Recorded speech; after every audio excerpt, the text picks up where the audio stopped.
Chocolate की factory भी बंद हो गई कि जमशेदपुर और डालमिया नगर के बाद Marhaura could have been the third most industrialised zone of Bihar.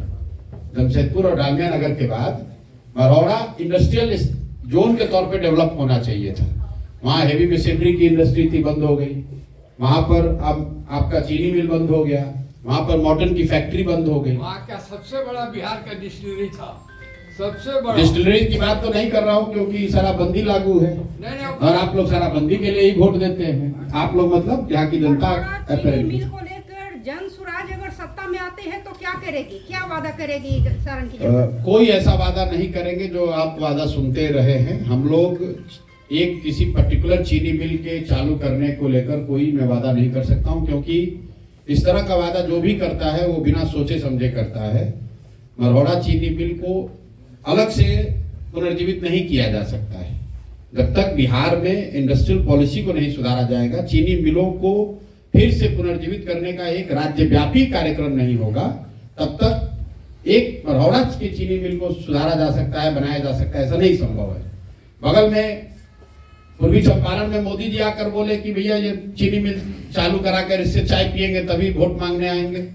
वो भी चीनी मिल बंद है। बंद क्या है, उसकी एक एक इंच जमीन बिक गई और खरीदने वाले नेता कौन है वो भी जाके देख लीजिए। ज्यादातर भाजपा के नेताओं ने ही उसको खरीदा है, कैमरे पर बोल रहा हूं।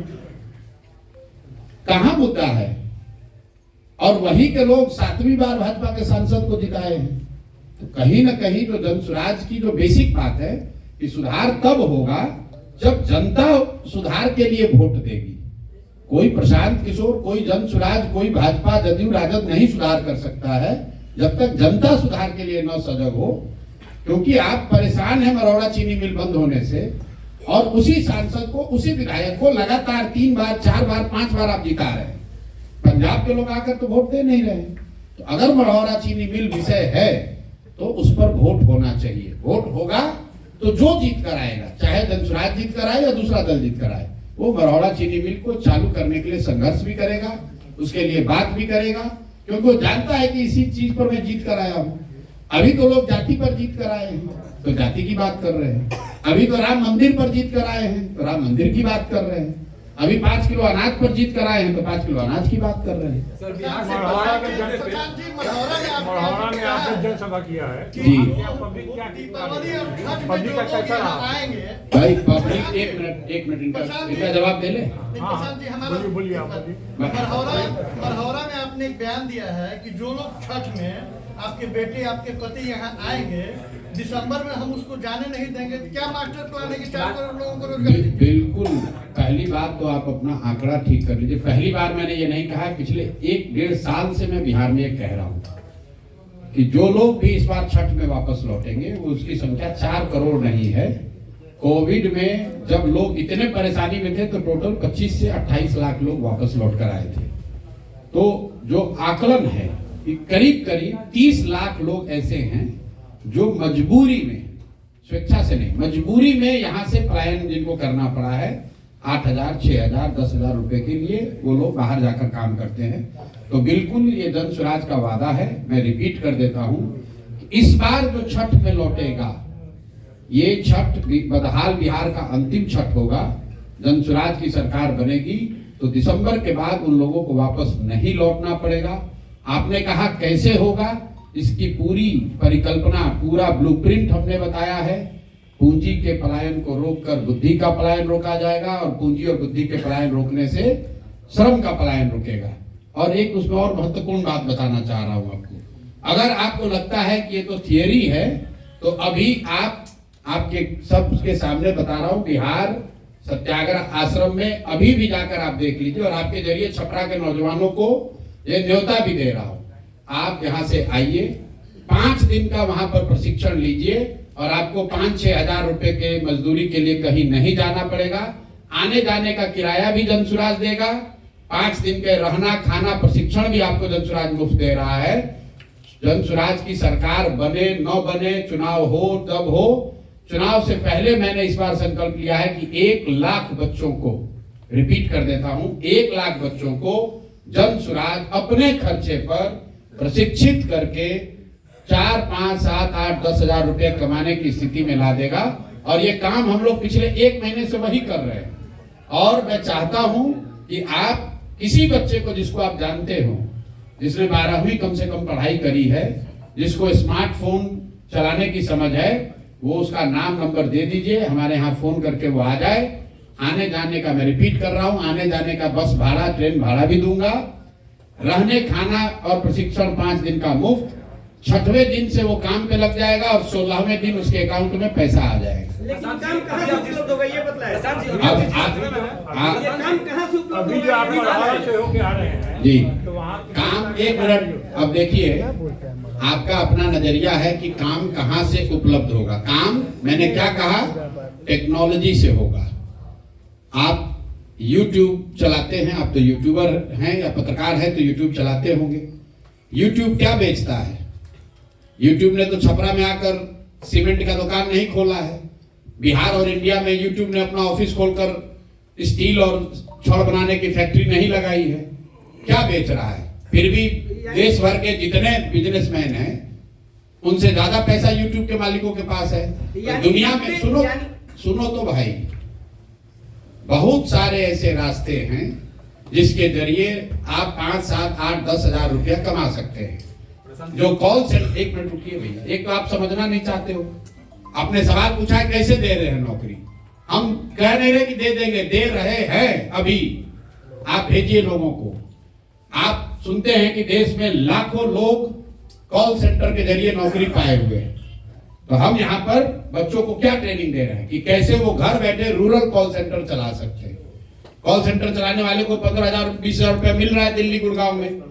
अगर बिहार के बच्चों को वो ट्रेनिंग दे दी जाए कि वो घर बैठे फोन से संवाद कर सके, रिप्लाई कर सके, तो निश्चित तौर पर उनको 5-7 हजार रुपया मिलने लगेगा। और आप आइए, इसी की ट्रेनिंग दे रहे हैं। कुछ नया कीजिएगा तभी तो रोजगार मिलेगा। आपको लगता है कि खाली मढ़ौरा चीनी मिल बनने से सबको रोजगार मिल जाएगा? अगर मढ़ौरा चीनी मिल बन भी जाए तो 4-5-10 हजार लोगों को फायदा होगा। बिहार में तो 50 लाख लोग बेरोजगार हैं।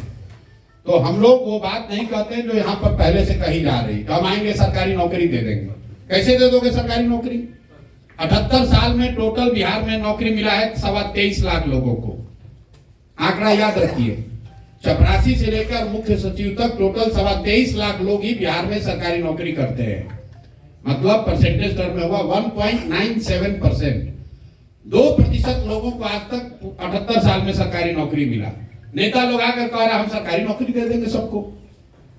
अरे भाई, 13 करोड़ की आबादी है, 23 लाख सरकारी नौकरी करता है, सबको सरकारी नौकरी कैसे दे दोगे? पूरे देश में 3% लोग ही सरकारी नौकरी करते हैं। तो मैक्सिमम 3-3.5% से ज्यादा आबादी सरकारी नौकरी कर ही नहीं सकती है। लोग यहां बता रहे हम सरकारी नौकरी से बेरोजगारी दूर कर देंगे। कैसे कर दोगे दूर? बेरोजगारी दूर करने का तरीका है शिक्षा और युवाओं के हाथ में पूंजी, टेक्नोलॉजी का प्रयोग, जिससे लाखों बच्चों को स्वरोजगार मिलेगा। अपने घर बैठकर लोग 10,000, 15,000, 20,000 रुपए कमा रहे हैं। ये AI का जमाना है, आर्टिफिशियल इंटेलिजेंस का जमाना है, और हम लोग जी रहे हैं 1960 में। रोजगार टेक्नोलॉजी से मिलेगा। अभी देश में सबसे ज्यादा रोजगार कहां आ रहा है? डेटा सेंटर से आ रहा है। बिहार में एक भी डेटा सेंटर का नाम ही नहीं कोई जानता है। आप और हम चीनी मिल बनाने के चक्कर में खाली पड़े हुए हैं। चीनी मिल खुलना चाहिए, लेकिन चीनी मिल बनाने से बिहार के युवाओं का भविष्य नहीं सुधरने वाला है। दुनिया कहां से कहां चली गई, और बिहार में अभी बैठ के आदमी वही 1970 वाला बात बतिया रहा है कि 4 किलो अनाज कैसे मिलेगा और हमको राशन कार्ड कैसे मिलेगा। उद्योग धंधे पर क्या बोलेंगे? अगर उद्योग लगे तो काफी लोग जो इलिटरेट पर्सन है उनको भी रोजगार उपलब्ध हो सकता है। इसलिए बिहार में उद्योग लगाना भी जरूरी है। इस पर क्या बोलेंगे? बिल्कुल जरूरी है, लेकिन आप तो समझदार पत्रकार हैं। दुनिया का कोई ऐसा देश बताइए जहां उद्योग लगाकर सबकी बेरोजगारी दूर की गई हो। सिंगापुर में कौन सा उद्योग है? न्यूजीलैंड में कौन सा उद्योग है? फिनलैंड, स्वीडन, डेनमार्क में, नॉर्वे में कौन सा बड़ा उद्योग है? मेरे भाई, उद्योग जो है, सुनिए मेरी बात, लेबर की बात, इकोनॉमी को समझिए। इकोनॉमी के 3 फंडामेंटल जो चीज है, प्राइमरी, सेकेंडरी और टर्सरी, उसमें जो उद्योग है, मैन्युफैक्चरिंग है, छोटा बड़ा सब मिलाकर वो पूरे देश में 18% है। कृषि की 60-65% सर्विस सेक्टर है। और आप कह रहे हैं कि उद्योग लगाकर आप बेरोजगारी दूर कर देंगे। कैसे कर देंगे? पूरी इकोनॉमी में सर्विस सेक्टर 65% है और 35 में कृषि और उद्योग दोनों शामिल है, छोटे बड़े सब मिलाकर। तो निश्चित तौर पर उसमें तरक्की होनी चाहिए, लेकिन सिर्फ मैन्युफैक्चरिंग के जरिए आप न देश में न बिहार में बेरोजगारी दूर नहीं कर सकते हैं। सर्विस सेक्टर में नौकरी है, सर्विस सेक्टर में तरक्की है, तरक्की वहीं से आएगी। अगर होटल बन रहा है उसमें 50 लोगों को नौकरी मिली है, उसमें रिसेप्शन पे कोई बैठा है। अगर यहाँ 50 रेस्टोरेंट है तो उसमें 200 लोगों को नौकरी मिली है। अगर यहाँ 1000 टैक्सी चल रही है उसमें लोगों को नौकरी मिलेगी। सिर्फ फैक्ट्री बनाकर मजदूर लगाने से पूरे बिहार को नौकरी नहीं मिल सकती। वो एक छोटा पहलू है। इकोनॉमी में मैन्युफैक्चरिंग सेक्टर का रोल मुश्किल से 20% है, मतलब 1/5 है, और उससे आप 100% लोगों को नौकरी नहीं दे सकते हैं। जैसे सरकारी नौकरी से 2% से ज्यादा लोगों को रोजगार नहीं दिया जा सकता है, वैसे ही पूरी आबादी का 20 या 25% से ज्यादा लोग मैन्युफैक्चरिंग से, चाहे छोटा उद्योग हो या बड़ा उद्योग हो, उससे उसको पूरा रोजगार नहीं मिल सकता है। जब तक तीनों पहलू कृषि, इंडस्ट्री और सर्विस सेक्टर तीनों में तरक्की नहीं होगी, तीनों के बारे में प्लान नहीं किया जाएगा, तब तक बिहार में बेरोजगारी खत्म होने वाली नहीं है। सर यहाँ से स्थिति बहुत बॉटम में है, उसको टॉप में ले जाने के लिए क्या प्लान है? क्या किसका बॉटम में है? हर एक चीज में, शिक्षा में भी देख सकते हैं। बॉटम में है तो उसको टॉप में ले जाने का पहला प्लान ये है कि जो लोग बॉटम में हैं, हम और आप बिहार के लोग पहले ये एक्सेप्ट करें, रियलाइज करें कि हम लोग भैया सबसे पीछे और गरीब हैं। क्यों गरीब हैं उसका मतलब समझें कि गरीबी बात करने से दूर नहीं होगी, गरीबी सही तरीके से वोट देने से दूर होगी। वोट उसको दीजिए जिसकी समझदारी हो, अगर वो, और जिसको भी दीजिए उसको 5 वर्ष के लिए चुनिए, जीवन भर की बंधुआ मजदूरी मत कीजिए। किसी को मौका 5 वर्ष ही मिलना चाहिए। 5 वर्ष में अगर वो दल, वो नेता काम नहीं करता है तो उसको पलट के दूसरे ओर कीजिए। दक्षिण के जो राज्य जहां पर तरक्की हो रही है, कर्नाटक, तमिलनाडु, केरल, तेलंगाना और आंध्र प्रदेश, जिन राज्यों में करीब करीब 1/3 जीडीपी अब पूरे देश का सिर्फ इन 5 राज्यों में है, इन राज्यों में पिछले 78 साल में कोई व्यक्ति 10 साल से ज्यादा मुख्यमंत्री नहीं बना है। क्यों? क्योंकि जनता वहां पर डिमांड कर रही है कि भाई तुमने जो काम किया तुमसे हमको अच्छा चाहिए। अगर आप कल जनसुराज को चुन देंगे और जनसुराज वालों को ही लगातार वोट देते रहेंगे तो जनसुराज वाले भी काम नहीं करेंगे। सबसे पहले तरक्की तब होगी जब जनता अपना अधिकार समझेगी और नेताओं में, दलों में ये डर होगा कि हम काम नहीं करेंगे तो जनता हमको हटाएगी। अभी तो जनता हटाएगी इसकी चिंता ही नहीं है। नेता जो है वो ये सोचता है कितना यादव है, कितना भूमिहार है, कितना पंडित है, वो देख ही नहीं रहा है कि कितना फैक्ट्री खोले, कितना स्कूल खोले, कितना सड़क बनाए।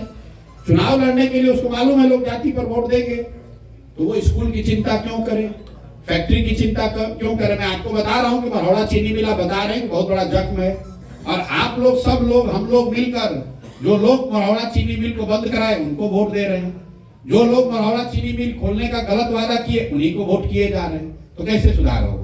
प्रशांत सर एक मिनट, सर आपने कहा कि हम सोशल मीडिया के जरिए, हमने कहा एक बात और कि डायस पे इतने लोग बैठे हैं, सबसे बड़े ज्ञानी हम ही नहीं है। आप सब सवाल को से भी पूछिए। सर एक लास्ट सवाल है। आपने बोला कि सोशल मीडिया के जरिए बच्चों को जॉब देंगे। सोशल मीडिया नहीं, टेक्नोलॉजी। आज से 1-1.5 साल पहले आपका आईटी टीम यही काम फोन करके यूट्यूब चलाते हैं, वादा करते थे कि हम ऐसे करेंगे, ऐसे सिखाएंगे, आप अच्छे कमाई कर सकते थे यूट्यूबर से। उसके बाद बच्चों का बहुत कि हम कोई खराबी होगा, कोई प्रॉब्लम, हम आपके संभालने के लिए हैं, पेज ठीक कर दिया जाएगा। आपके सामने प्रूफ है, मेरा पेज 3 पेज खराब है, इसका नुकसान लगभग 8 से 10 महीने में लगभग 17-18 लाख रुपया मेरा बर्बाद हुआ। आप उसके बाद हमारे वजह से आपका 17-18 लाख नुकसान हो गया। आपसे आईटी टीम ने जाना, मैं प्रूफ दे सकता हूँ उसका। अच्छा, आप अलग से आके मिलिए। अगर आप 17-18 लाख रुपए कमा रहे थे, अभी भी कमाते हैं सर 17-18 लाख, तो चलिए कम से कम आप मेरे इस बात को तो प्रमाणित कर रहे हैं कि, सुनिए ना, कि YouTube के जरिए या टेक्नोलॉजी के जरिए 17-18 लाख रुपया भी कमाया जा सकता है। आप तो हमारी बात कह रहे हैं। आपके साथ किसने क्या धोखा कर दिया अभी कैमरे के बाद यहाँ बैठिएगा, अगर कोई धोखा किया होगा तो हरजाना हमसे ले लीजिएगा। लेकिन मुझे खुशी है कि बिहार के युवा होने के नाते आपने ये समझ बनाई है कि टेक्नोलॉजी के माध्यम से लाखों रुपया कमाया जा सकता है। उसके लिए हरियाणा में जाकर, गुजरात में जाकर किसी फैक्ट्री में 8-10 हजार रुपए की मजदूरी नहीं करनी पड़ेगी। और अगर आप कर सकते हैं तो बहुत सारे लड़के कर सकते हैं। आपका क्या मसला है, उस पर अलग से बात करें। हम रोजगार से ज्यादा राजनीति पे आते हैं। लगातार बात आप कर रहे हैं कि बिहार में रोजगार भी है। आपकी पार्टी में भी तमाम नेता हैं कि आपका दल भी युवा आगे जो आने वाले प्रत्याशी हैं उस पर किस तरह के प्रत्याशी पर दाव लगाने वाला है, ऐसा कुछ मतलब कैटेगरी क्या है? मतलब कि हम नेताओं का चुनाव करेंगे, उनको रोजगार थोड़ी ना दे रहे हैं। लोग तो पहले से रोजगार वाले लोग हैं। मतलब आप क्या करेंगे, ऐसे लोगों को एमएलए बनाएंगे जो एमएलए रोजगार के लिए पा रहा है। बिहार के लोग जो बाहर जा रहे हैं, युवाओं, देखिए युवाओं की जो यहाँ तक भागीदारी का सवाल है, निश्चित तौर पर एक बहुत बड़ी संख्या में युवा आपको जन स्वराज के टिकट पर लड़ते हुए नजर आएंगे। लेकिन जन स्वराज का क्राइटेरिया ये नहीं है कि आप युवा हैं इसलिए आपको टिकट मिल जाएगा। अगर आप सही व्यक्ति हैं, समाज में आपकी पकड़ है, समाज के लोग आपको चाहते हैं, तो आप युवा हो या बुजुर्ग आपको टिकट मिलेगा। लेकिन स्वाभाविक तौर पर चूंकि हम लोगों ने कहा है कि ज्यादातर उम्मीदवार, मैं कह सकता हूं कि 2/3 से ज्यादा उम्मीदवार ऐसे लोग होंगे जो नए चेहरे होंगे, उसमें युवा भी बड़ी संख्या में होगा। बिहार की जाति आधारित राजनीतिक व्यवस्था पर आप भाई लगातार देखिए, ट्वीट करते आए हैं। एक मिनट इनका पहले जवाब दे लें। मेरे से सवाल ये पूछा गया कि आप चुनाव कहाँ लड़ेंगे, क्या आप चुनाव लड़ेंगे। मैंने कहा कि अभी तक मैं चुनाव नहीं लड़ूंगा, यही निर्णय है। लेकिन मैं दल से ऊपर नहीं हूं। दल ने अगर निर्णय ले लिया तो जो दल निर्णय करेगा वो करूंगा। अगर दल ने निर्णय लिया कि मुझे राघोपुर से लड़ना है तो राघोपुर से भी लड़ूंगा। दल ने निर्णय लिया कि हरनौत से लड़ना है तो हरनौत से लड़ेंगे। जो भी दल से निर्णय होगा वो उसको मुझे मान्य, वो मेरे लिए मान्य होगा। प्रशांत जी, आप लगातार बिहार में जाति आधारित राजनीति पर चोट करते रहे हैं, लेकिन उपचुनाव में आपने भरपूर चोट की, लेकिन कोई अच्छे नतीजे जन स्वराज के लिए नहीं है। अभी भी आप इस बात को दोहराया है आपने कि बिहार की जनता जाति पाति के आधार पर वोट करती है। तो ऐसे में जो कमिंग इलेक्शन है, इसके लिए आपकी पार्टी की रणनीति में कोई बदलाव आया है? मैंने ये नहीं कहा कि आपने बात को ध्यान से सुना नहीं। हमने ये नहीं कहा कि बिहार की जनता जाति पाति पर वोट करती है। मैंने ये कहा कि अगर जाति पर वोट करोगे तो आपको विकास नहीं मिलेगा। मैं रोज कहता हूं कि बहुत सारे लोग आपके छपरा में, बहुत सारे लोगों ने लोकसभा में मोदी जी के नाम पर वोट दिया है। मोदी जी के जाति के लोग तो नहीं रहते हैं छपरा में।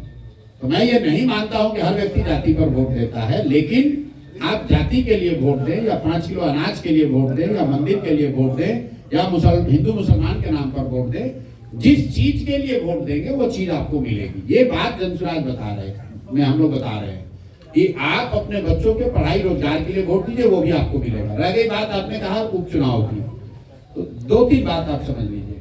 उपचुनाव में जनरली अक्रॉस इंडिया पिछले 75 साल में देख लीजिए 90% केस में जो रूलिंग पार्टी है वही जीतती है। दूसरी बात, जो परिणाम आए वो निश्चित तौर पर हम लोग के आशा के अनुरूप नहीं थे, मैं उससे कोई एक्सक्यूज नहीं करता हूं। लेकिन 10 दिन पुरानी पार्टी, हम लोग को 1 नवंबर को सिंबल मिला है, 31 अक्टूबर को 10 दिन के बाद चुनाव हुआ और हम लोग को 10% वोट आया। जदयू यहाँ पर 30 साल से तो राज कर रहे हैं, 18-19-20 साल से तो नीतीश बाबू मुख्यमंत्री हैं। जदयू जब अकेले लड़ी थी तो उनको 16% वोट आया था। पिछले बार भाजपा को 19.6% वोट आया है बिहार में। तो 10 दिन पुरानी पार्टी को 10% वोट आया है, वो इतना भी बुरा नहीं है। 10% वोट अगर किसी दूसरे दल को आता तो आप लोग कहते हैं कि भैया 21 गठबंधन में जाएंगे, इनको कितना सीट मिलेगा। लेकिन मुझे खुशी है कि आपकी और हम लोग की खुद की भी अपेक्षा, हम लोगों ने बार हायर सेट किया है। हम लोग 10% 15% वोट लेने नहीं आए हैं, हम लोग बिहार जीतने भी नहीं आए हैं, हम लोग बिहार को सुधारने का लक्ष्य लेकर आए हैं। तो हम लोग को और मेहनत करने की जरूरत है। और आपने उपचुनाव के बाद जो एमएलसी का चुनाव हुआ वो नहीं देखा, जहां आपको 22% वोट हम लोग को मिला। जीते वहां भी नहीं, लेकिन राजद तीसरे नंबर पे था एनडीए चौथे नंबर पर और जनसुराज दूसरे नंबर पर 22% वोट के साथ था। आप थोड़ा सा समय दीजिए, अभी चुनाव आने दीजिए, दूध का दूध पानी का पानी हो जाएगा। लेकिन अंतिम एक और बात सुन लीजिए, मैं यहाँ पर एमएलए बनने नहीं आया हूँ। मुझे एमएलए बनकर, मंत्री बनकर अपना जीवन नहीं सुधारना है। मैं बिहार को सुधारने के नजरिए से आया हूँ, एक सोच, एक विचार लेकर आया हूँ। और जनता को मैंने बार बार ये आश्वस्त किया है कि मैं कुछ भी हो जाए उसके ईमानदारी और शुद्धता में कमी नहीं आने दूंगा। और अगर उसके लिए 2 साल, 5 साल, 10 साल भी लगे तो मुझे कोई घबराहट नहीं है।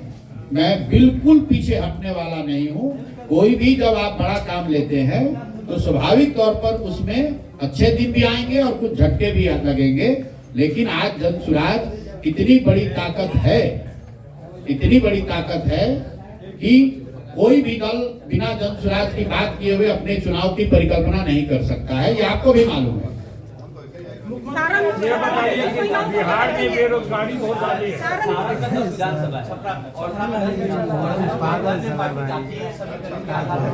बिना मतलब का सवाल करें। भाई जनसुराज जिसको भी टिकट देगा वो व्यक्ति किसी न किसी जाति का तो होगा ही। भाई जनसुराज ऐसे व्यक्ति को तो आप हमें बता दीजिए कौन सा आदमी है जो किसी जाति में पैदा ही नहीं हुआ। भाई हम किसी जाति के आदमी को तो टिकट, किसी को टिकट देंगे वो किसी जाति का होगा। तो कल आप कहिएगा कि ये भी तो जाति देखकर वोट दे, टिकट दे। टिकट देने का जो पैमाना है, टिकट देने का पैमाना है कि जिसको भी यहाँ के लोग, स्थानीय लोग, उस विधानसभा के और जनसुराज से जुड़े हुए लोग, जो हम लोग का पैमाना है उस पर जो सही व्यक्ति पाया जाएगा, हम लोग की कोशिश होगी कि टिकट उसी को दें। लेकिन अगर 10 लोगों को टिकट मिलेगा तो निश्चित तौर पर उसमें 7-8 जातियां होंगी, क्योंकि 10 आदमी जाति विहीन तो कोई है नहीं। आप मुझे बता दीजिए छपरा में कौन ऐसा आदमी है जिसकी जाति नहीं, उसी को टिकट दे देते हैं। भाई किसी न किसी जाति का तो होगा ही। अब जब हम देंगे किसी को टिकट और उसकी जाति मान लीजिए कि यादव की, आप भी यादव देखकर वोट टिकट दे रहे हैं। हम व्यक्ति और उसका चरित्र देखकर ही टिकट देंगे या दल देगा। निश्चित तौर पर जिसको टिकट मिलेगा वो किसी जाति का होगा। तो समीकरण आप पीछे समझ लीजिएगा। महिलाओं को कितनी टिकट देंगे सारण लोकसभा से? कितनी महिला प्रत्याशी को मैदान में उतारेंगे सारण 40, मैं अभी बता देता हूँ, 40 महिला प्रत्याशी जनसुराज की ओर से अगला विधानसभा चुनाव लड़ेंगी। कोशिश ये होगी कि हर लोकसभा क्षेत्र से कम एक लोग जरूर लड़े।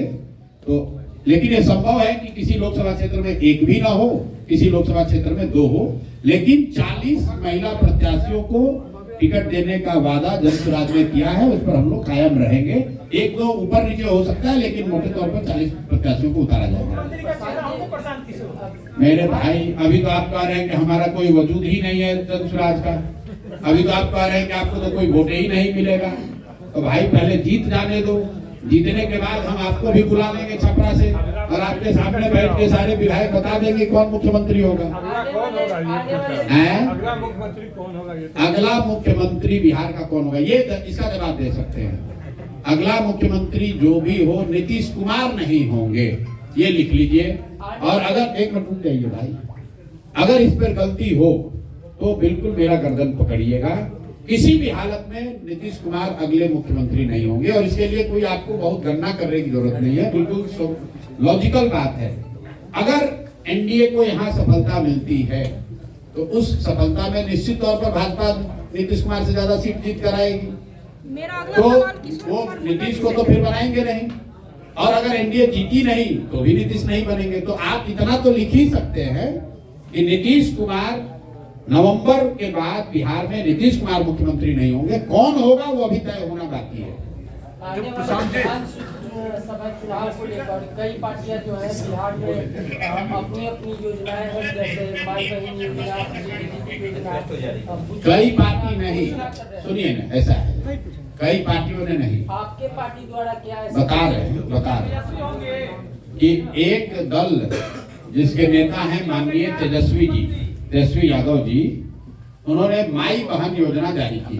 भाई सबके हाथ में मोबाइल है, हर मोबाइल में कैलकुलेटर है। माई बहन योजना में उन्होंने कहा कि हम हमारी सरकार बनी तो सारी महिलाओं को 2,500 रुपया महीना देंगे। बिहार में 6 करोड़ महिलाएं हैं। 1 करोड़ अगर बच्चियों को हटा भी दें तो 5 करोड़ महिला हुई। 5 करोड़ गुने 2,500 कर दो भाई, गुने 12 महीना कर दो, 1,50,000 करोड़ से ज्यादा का बजट हो गया।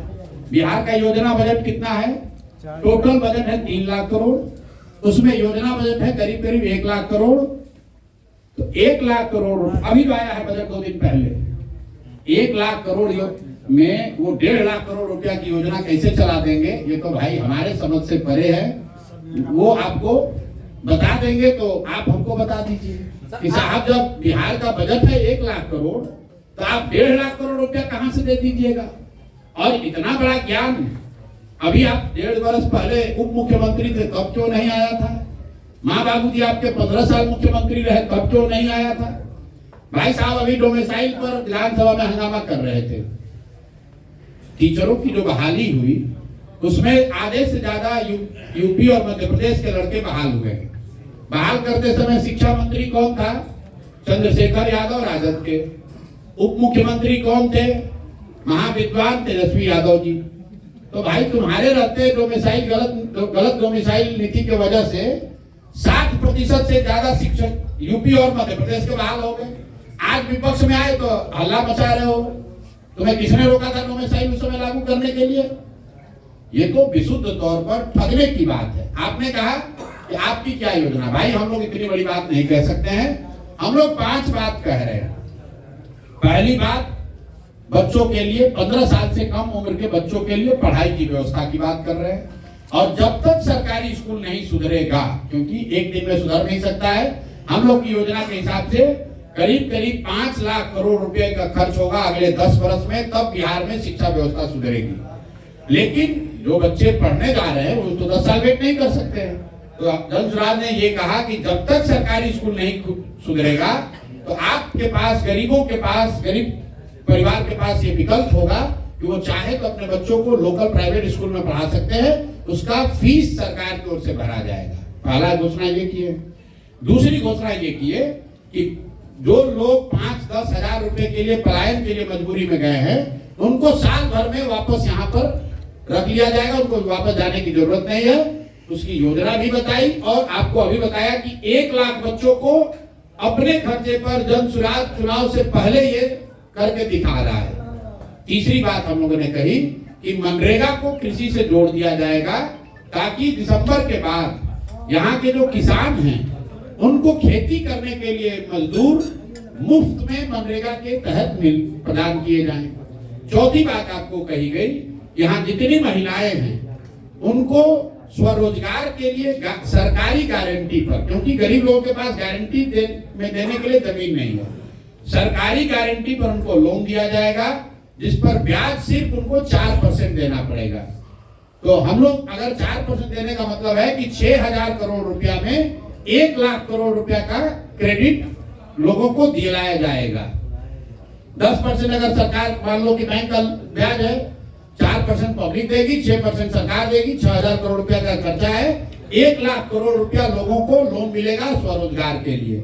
और अंतिम बात जो बताई गई है कि 60 वर्ष से ज्यादा उम्र के जितने लोग हैं जिनको पेंशन 400 रुपया मिल रहा है, उसमें आप दिव्यांग और विधवा लोगों को भी जोड़ लीजिए, मैं अलग से नहीं बोलता हूँ, मतलब जिसको भी पेंशन 400 रुपया मिल रहा है उसको 2,000 रुपया दिसंबर 2025 से मिलने लगेगा। इसका खर्चा आएगा करीब करीब 12,000 करोड़ रुपया साल का।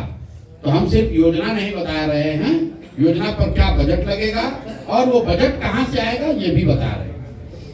शराबबंदी पे आपका क्या विचार होगा? बिहार में आपकी सरकार बनती है। भैया एक ही बात पर कितनी बार विचार बताएं। जब स्वराज की सरकार बनी तो 1 घंटे में शराबबंदी हटा देंगे, क्योंकि शराबबंदी बिहार में लागू है ही नहीं। वृद्धा पेंशन 2,000 रुपया कहाँ से?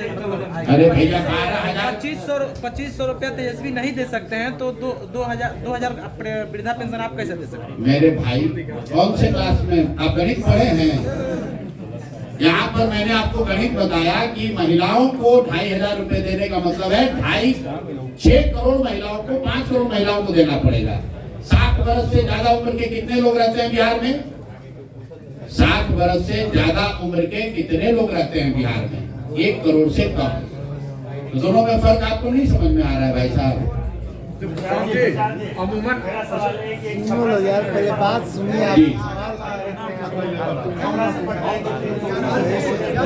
वही सुनने के बाद तैयार नहीं किया था, बच मेरे भाई, जो इंटरसिटी नहीं चल रही है तो अपने माननीय सांसद जी जो भाजपा के बड़े नेता हैं, आपके वोट और आपके आशीर्वाद से बार बार जीत रहे हैं, उन्हीं की दिल्ली में सरकार है, उनसे आग्रह कर रहा हूं भाई कि आपकी सरकार ने गुजरात में 1 लाख करोड़ रुपया हम लोग के नाम पर लोन लेकर बुलेट ट्रेन बनाने का प्रयोजन किया है। तो माननीय मोदी जी से मिल लीजिए और मिलकर एक इंटरसिटी अपने क्षेत्र के लिए भी जारी करा दीजिए। और अश्विनी वैष्णव जी से भी व्यक्तिगत आग्रह कर रहा हूं आपके माध्यम से कि भाई छपरा के लोगों को, सांसद की बात सुनिए मत सुनिए, छपरा के लोगों पर इतना मदद कीजिए, इन लोगों के लिए एक इंटरसिटी यहाँ शुरू करा दीजिए। पहला सवाल ये है कि बिहार में अभी आपकी पार्टी पूरी तरह से स्टैब्लिश नहीं हुई है और आप तमिलनाडु भी जा रहे हैं। क्या लगता है कि भविष्य में आप बहुत जल्दी राष्ट्रीय पार्टी है उसको राष्ट्रीय पार्टी का तमिलनाडु थोड़ा सवाल सुन लीजिए। दूसरा सवाल ये है कि नीतीश जी ने आज फिर रविशंकर प्रसाद जो सांसद है उनके पैर छूटने की कोशिश की और तेजस्वी ने आज महिला दिवस पर मान बहन सम्मान सम्मेलन किया। इसको क्या कहेंगे? भैया देखिए, जहाँ तक माननीय मुख्यमंत्री जी के सवाल है तो ये चीज कोई हमारे कहने की बात नहीं है। मैं ज्यादातर लोगों पे व्यक्तिगत कोई आरोप आक्षेप नहीं लगाता हूँ, लेकिन नीतीश जी की मानसिक हालत अच्छी नहीं है, ये बात हमने नहीं कही। सबसे पहले नवंबर 2023 में ये बात सुशील कुमार मोदी जी ने कही विधानसभा के सामने खड़े होकर कि नीतीश जी को लगता है मानसिक कोई गंभीर बीमारी है। उसके बाद यहाँ तेजस्वी जी ने भी कहा, कई बड़े नेताओं ने कहा, और पिछले कई महीनों से बिहार में ये चर्चा आम है। तो हमने ये मांग करी कि नीतीश जी की जो मानसिक स्थिति है उस पर मेडिकल जांच होकर एक बुलेटिन अगर सरकार जारी कर दे तो ये चर्चा जो आम है ये खत्म हो जाएगी। खैर सरकार तो बात मानेगी नहीं। तो मैंने कैमरे पर भी कहा है कि नीतीश जी फिजिकली टायर्ड और मेंटली रिटायर्ड होने की स्थिति में हैं। अगर आपको इसका भरोसा नहीं है तो कोई भी पत्रकार नीतीश जी से खाली ये पूछ ले कि उनके मंत्री परिषद में साथी मंत्रियों का नाम क्या है। नीतीश कुमार आज की तारीख में दावे के साथ कह रहा हूं आपको, अगर कैमरे पर आकर बिना पेपर देखे नीतीश कुमार अपने मंत्री परिषद के साथी मंत्रियों का नाम और विभाग बता दें तो मैं पूरा जन सुराज का अभियान वापस लेकर नीतीश कुमार को नेता मानकर उनके समर्थन में खड़ा हो जाऊंगा। बिल्कुल उनकी मानसिक स्थिति स्वस्थ वो नहीं है, वो स्वस्थ हो ऐसी मैं कामना करता हूं, लेकिन मुख्यमंत्री होने के नाते उनको इस बात का, उनके साथियों का, उन सहयोगियों का को संज्ञान लेना चाहिए कि जो व्यक्ति अपने साथियों का, अपने मंत्री परिषद का नाम नहीं जानता वो बिहार की समस्याओं से कैसे निपटेगा। मेरा अगला सवाल किशोर कुमार मुन्ना से। भाई जो आपने पहला सवाल पूछा, तमिलनाडु में जो विजय हैं जिन्होंने टीवी के पार्टी शुरू की है वो हमारे पुराने मित्र हैं और कहीं ना कहीं जब मैंने यहाँ जन सुराज शुरू किया तभी हम लोगों ने तय किया था कि वो तमिलनाडु में डीवीके के नाम से एक ऐसा ही प्रयास शुरू करेंगे। तमिलनाडु में चुनाव बिहार चुनाव के 6-7 महीने के बाद है, तो मेरा ये फर्ज है कि मैं उनकी मदद करूं। वो भी यहाँ मेरी मदद के लिए आएंगे और मैं भी उनकी मदद के लिए गया था। मेरा अगला सवाल किशोर कुमार मुन्ना। तेजस्वी का जो आपका सवाल है, मैंने पहले आपको कह दिया, जिनके राज को, जिनके माँ बाप के राज को भी कोर्ट ने जंगल राज कहा, वो माँ बहन के सम्मान की बात करें वो उचित नहीं लगता है। माँ बहन की सम्मान की बात तब होती जब उनके राज में सुरक्षा की बात होती, शिक्षा की बात होती। और ये योजना बनाकर ये झारखंड से कॉपी किए। तो अभी विधानसभा चुनाव हुआ, वहां पर महाराष्ट्र में और झारखंड में ऐसे ही कैश ट्रांसफर की स्कीम के वजह से 2 लोग चुनाव जीते हैं। तो ये लोग चुनाव जीतने के लिए कुछ भी कह सकते हैं। भाई मैं आपको एक और बात बता दूं, सिर्फ बिहार ही नहीं, दिल्ली और गोवा जैसे 2-3 छोटे राज्यों को छोड़ दीजिए तो देश का कोई भी राज्य अपने यहाँ रहने वाली सारी महिलाओं को, बिहार की तो बातें छोड़ दीजिए, बिहार की तो हालत ही नहीं है, कोई भी राज्य इंक्लूडेड महाराष्ट्र इंक्लूडेड, अपने राज्य में रहने वाली सारी महिलाओं को 2,500 रुपया महीना नहीं दे सकता है। किसी राज्य की वित्तीय हालत की स्थिति ऐसी नहीं है। बिहार में तो ये सपने से भी आगे की बात होगी। अब भैया 8 लोग यहाँ बैठे हुए हैं, अब आपको कोई नहीं दिख रहा है तो हम उसके लिए क्या कहें? अगला सवाल किशोर कुमार मुन्ना से है। अब आपको यहाँ के बिहार के सबसे बड़े वकील हैं, ये आपको नहीं दिख रहा है वाईबी गिरी, इनका ससुराल यही मांझी में है। आपको रामबली चंद्रवंशी जी नहीं दिख रहे हैं जो यहाँ के एमएलसी हैं, लंबी लड़ाई लड़ी है, अपने पद से इस्तीफा दिया, एक तरह से एमएलसी का पद छोड़ा है पिछड़ों की लड़ाई लड़ने के लिए। बच्चा राय जी आपके जिले के मतलब वर्षों से राजनीति करने वाले व्यक्ति हैं, उर्मिला जी हैं, ये चुनाव लड़े हैं, कन्हैया जी यहाँ, अब कोई आपको दिख ही नहीं रहा है तो मैं क्या करूँ? आप बताइए, हमने सबको बैठा रखा है, इस पर तो सब सहमत है कि प्रयास होना चाहिए। तो प्रयास, मैं तो आप पत्रकार हैं, हम आपसे उल्टा सवाल पूछ रहे हैं। बिहार को सुधारने का, बिहार में व्यवस्था परिवर्तन का प्रयास होना चाहिए कि नहीं होना चाहिए? होना चाहिए। तो प्रयास मैं करूं या आप करें? प्रयास आज हो या 10 वर्ष के बाद हो, करना तो किसी न किसी बिहार के आदमी को ही पड़ेगा। तो खाली ये कहते रहने से कि बहुत अंधेरा है, अंधेरा खत्म नहीं होगा, किसी को दिया जलाना पड़ेगा। अब वो दिए का प्रकाश कितना होगा ये तो समय बताएगा। हमारा काम है दिया जलाना, हमारा काम अंधकार को बढ़ाना नहीं है, अंधकार पर सिर्फ टीका टिप्पणी करना नहीं है। भगवान ने मुझे जो शक्ति बुद्धि दी है, मैं अपनी तरह से ईमानदारी से उसको अंधकार को कम करने का, दूर करने का प्रयास कर रहा हूँ। बहुत बहुत धन्यवाद।